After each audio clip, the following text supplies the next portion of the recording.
Welcome to the channel and welcome to another gorgeous day here in the forest in the very eastern point of the Netherlands. I want to talk about two things. First is of course Little Red Riding Hood, probably the most famous of all the fairy tales. And the other one I want to discuss and reiterate a point that Thomas Sheridan made in his latest video, why German fairy tales are so incredibly gruesome. There's actually a very good reason for that. But first, Little Red Riding Hood. Why are we talking about it? Well, it's important we talk about it because it's European folklore and mythology. Fairy tales, we usually think that most of our modern fairy tales were written down by the Brothers Grimm, and they were. But there's a lot of evidence that shows they're actually older than that because they were told for generations orally, just generation after generation after generation, before finally being written down. So these are very old, and they're a gateway to a different type of thinking, and they're a gateway to the wisdom of our ancestors. So we're going to see if we're going to unpack that little wisdom today. The meaning of Red Riding Hood has a lot to do with what you see behind me, a road, because there's also a road that features heavily in the story. If you don't know, it's a famous story. Little Red Riding Hood gets like a bag with some bread and some wine for her grandmother that is sick. She just needs to follow the road, you see behind me, through the forest. But she meets a wolf, and she's very young and naive, so she starts talking to the wolf. The wolf says, you don't have to follow the road, even though her parents specifically said you must always stay on the road. But she deviates from the road, she starts picking flowers, and that gives the wolf the time to eat her grandmother. And by the time she comes to her grandmother, the wolf pretends that she is her grandmother. And then she ends up eating not only the grandmother, but Little Red Riding Hood. Then the hunter figures out what the hell's going on. He comes in, he cuts open the wolf, and he frees Red Riding Hood, and somehow the grandmother is also still alive in there. And then they just fill the stomach with some rocks, and they dump her in the water. They dump the wolf in the water. Very short synopsis, because everybody already knows how it goes. What could be the meaning and the symbolism behind this? What could be the story and the wisdom that is embedded within? Well, gotta take a puff first.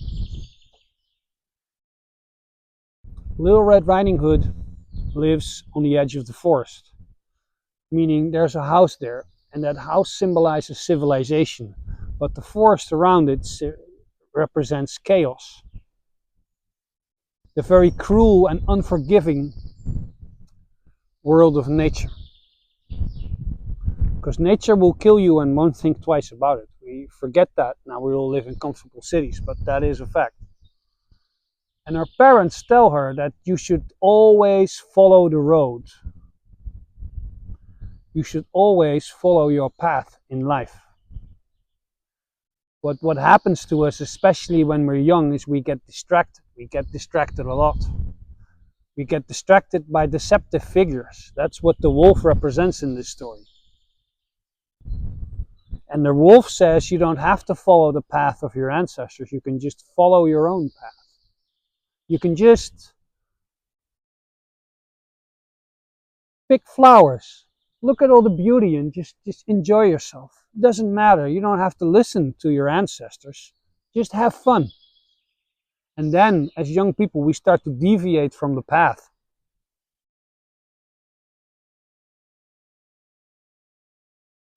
And as it says in the story, Red Riding Hood picked flowers until her arms were full. So she couldn't carry anymore. It's like, okay, I've done everything that I wanted to do. Now what? Well, then I need to get back to the grandmother. Now, what does the grandmother represent? Well, it represents your ancestors. It represents tradition.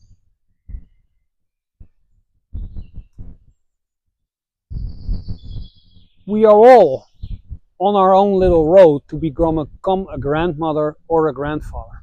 Well, could be literally or not literally, but you're all on the road to becoming an elder.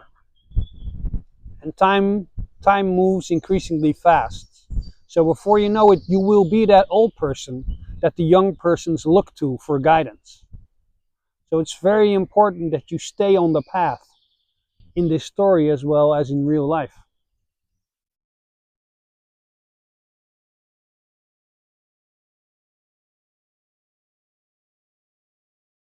Now, what is weird in this story is the wolf eats the grandmother, then deceives Red Riding Hood, meaning that if you become distracted,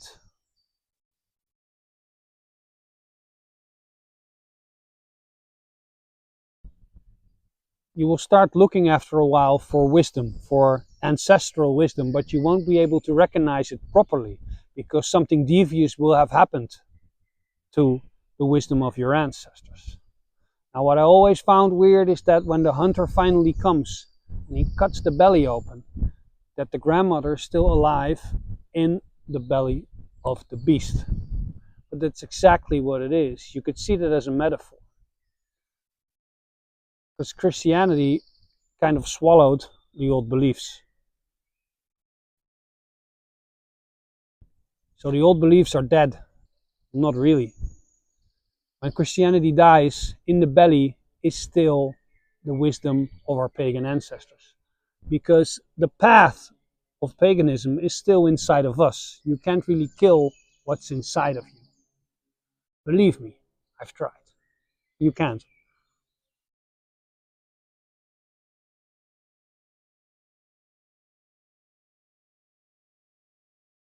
So the message of Red Riding Hood is actually quite forward and quite simple. Stay on the path that your parents put you on. Stay on the path that your ancestors put you on, so you can become a successful ancestor yourself, so you can guide future generations. Because if you get distracted by all the beauty and the things around you, I mean, there's nothing wrong with looking at the beauty, just don't get distracted by it too much that you don't follow your own path anymore.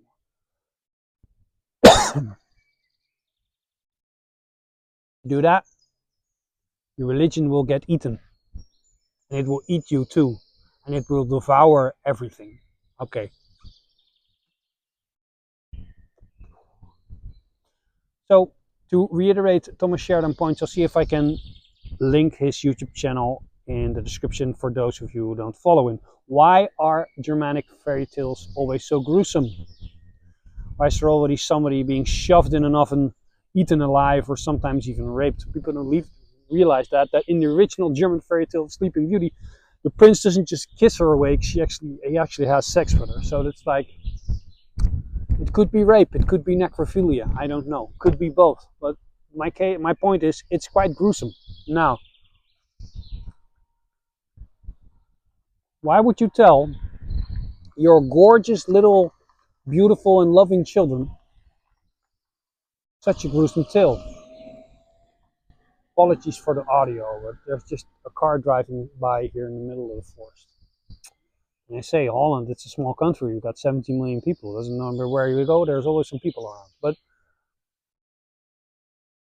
the point I was making was, why would you do that? Well, it's actually quite easy. Earth can be a very dark place. It doesn't always necessarily has to be that, but there's a lot of darkness here. There's also a lot of beauty. Look around us, but there's also a lot of darkness. And what can happen if you are naive, if you're pure of heart? The world will eat you up alive. And the people who want to deceive you, let's say the politicians, they can deceive you easily.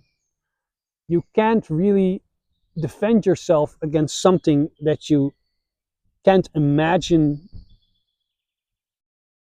to be real, because your worldview is so based on being naive. So what fairy tales do is they shock the child and they imprint in the subconscious mind of the child that Earth can be a very dark place. This works as a sort of a firewall in their later life.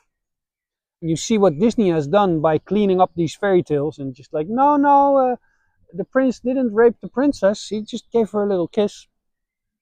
Is it's raising a generation of very naive children, and they're very ill-equipped to deal with the darkness imposed upon us by the ruling class, because they have very very much trouble with acknowledging the existence of something that dark.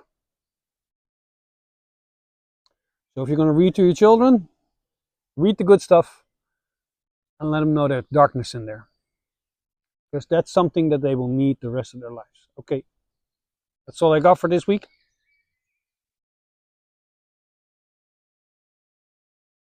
I'll be here taking a walk and smoking my cigar. And hopefully I'll see you in a week or two. Ga met de goden. Go with the gods.